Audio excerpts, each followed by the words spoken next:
Okay, we're back. Speaking of Japan, too, and it's January 18th. January 18th. Let's have a look. Um, Quite a lot to do today, actually. Quite a lot. So you're going to be busy for this one.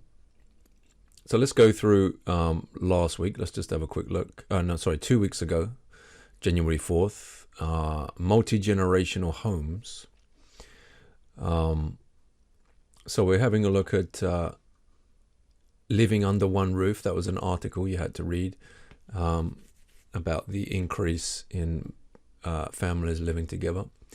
And then trying to do this article, I'm going to check that you've done it, okay, and you've clicked on it, and I'll give you the answers to this one. Then we had positives and negatives, okay, of having many family generations living together. Let's see what we got here. This is Momoka. She was saying that save on living expenses, easy to support childcare, and housework can be shared due to the large number of people. All right. Negative effects: people can't have much time for personal space. Okay.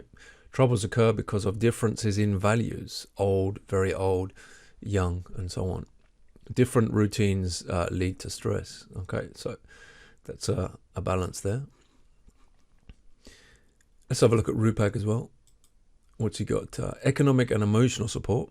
Responsibilities are divided, shared, and it's lively or noisy, lively environment as a positive. And negatives, we've got less privacy, difficult to operate individually, and can be too noisy sometimes. All right, so some good balanced ideas there. And then the next thing to do was to have a look at these 4 questions. So even if you didn't share your bed with your parents, these questions can still be answered. But a lot of you did have that experience. So let's play. This is Fuka. Today I learned about multi-generational homes. Now let's talking about my opinion on the topic. First, question 1. Discuss your own history of sleep when you were younger. When I was a child, I was a light sleeper. I often wake up, so my mother said that it was very hard and tired until I go to sleep. Then question 2. At what age do you think you should stop sleeping with your parents? I think that 10 years old should stop sleeping with parents because this age reach puberty, children need to become independent. It is very important for us to acquire ability doing around things by ourselves. Next, question 3. What benefits can sleeping with your parents bring? There are some benefits can bring sleeping with parents. For example, parents and children can come into contact with each other closely. They are able to spend together a long time.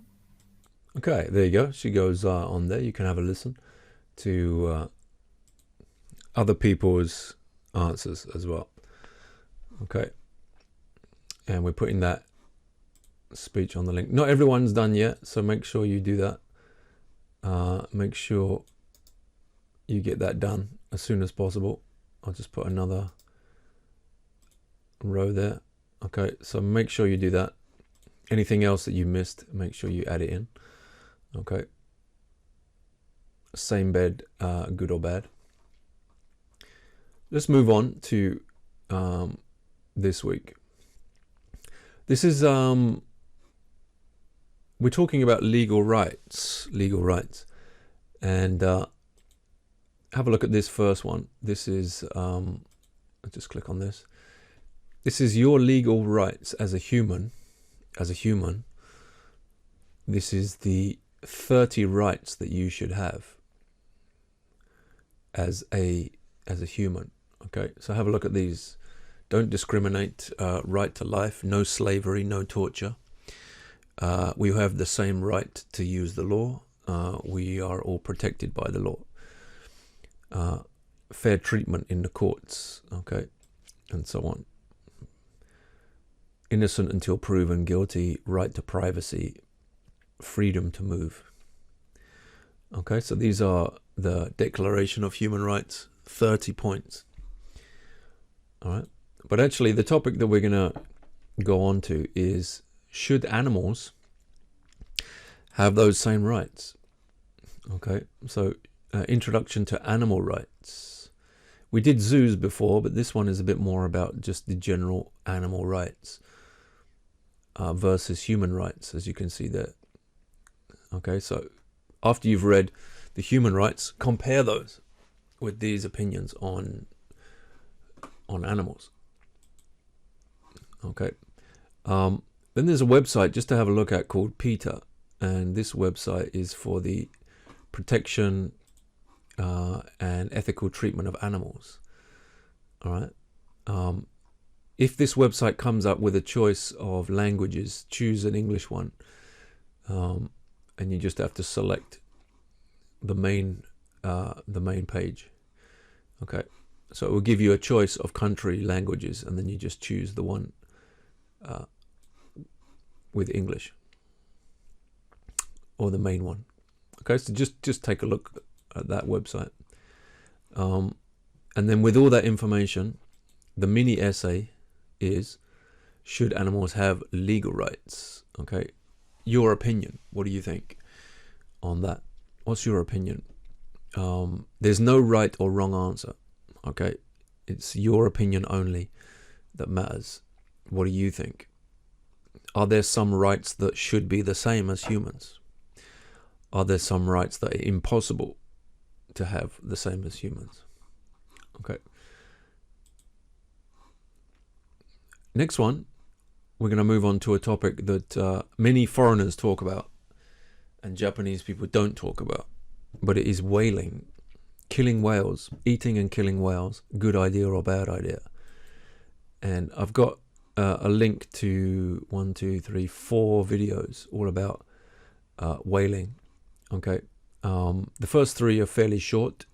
The last one is actually balanced, for and against, but it is 50 minutes.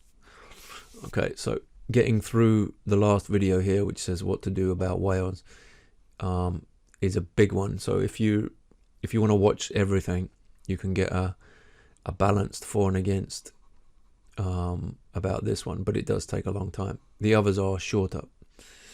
Okay, and I made some notes on whaling, which you can have a look at. Of course, whales are eaten still in Japan.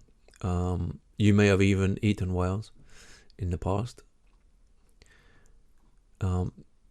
Countries that do whaling, not just Japan, but also in Northern Europe. And organizations try to stop them. So these are people who try to stop whaling by attacking normally the Japanese whaling boats. And there's a picture of the attack. But this is a whale restaurant that's opened recently in Shibuya. You can go past it, and it's right in the center of the city. I think it's put there deliberately to show everyone that Japan will do what it likes. Okay, and you can still see this. It still exists in Shibuya. All right, so think about these questions.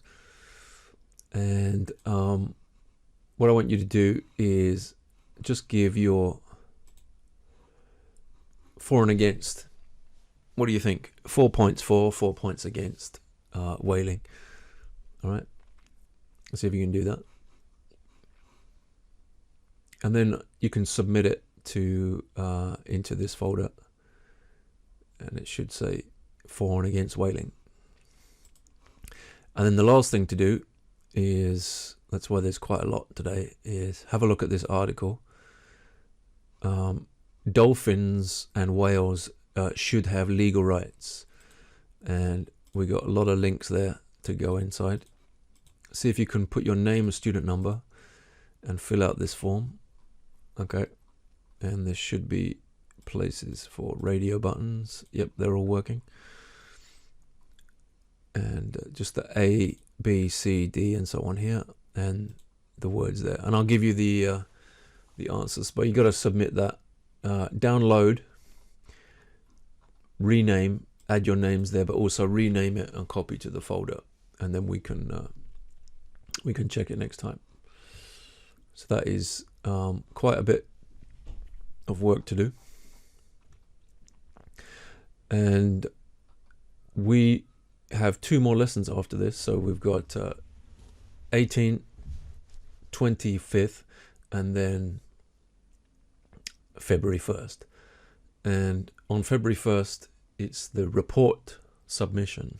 So I'll probably tell you about the report next week, and then give you 2 weeks to do it. Okay, I'm going to try and make it as big as possible. So there will be some work to do, and then to start the report. The university wants you to submit exactly on the exam day. So the submission of the report should be on the exam day at the latest. And that means that you have to get it in. You must have it submitted by February the 1st. But I'll talk about that next week. Okay, so this is all our work for this week, February 18th. And speaking of Japan too.